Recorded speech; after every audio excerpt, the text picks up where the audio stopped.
Der findes to former for websites. Web 1.0 og Web 2.0.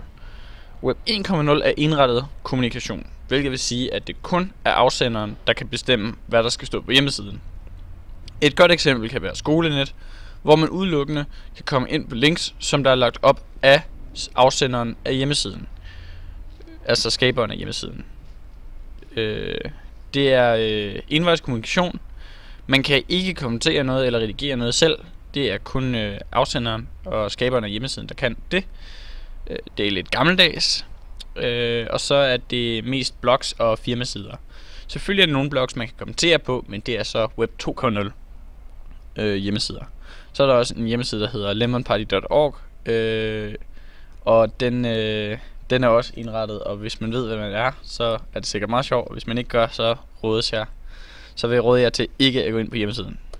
Så findes der Web 2.0. Web 2.0 er hjemmesider som Facebook, Twitter, MySpace, RedTube, 9gag, hvor man har mulighed for at kommentere eller have indflydelse på, hvad der rent faktisk sker på hjemmesiden.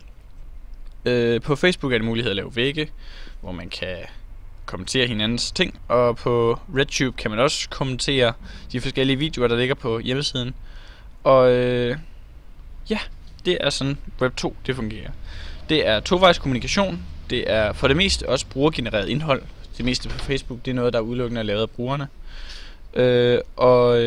Og det skaber som regel et lille samfund for folk. Så er der også specielt mange forum og fora, der er torettet kommunikation, og sådan er det.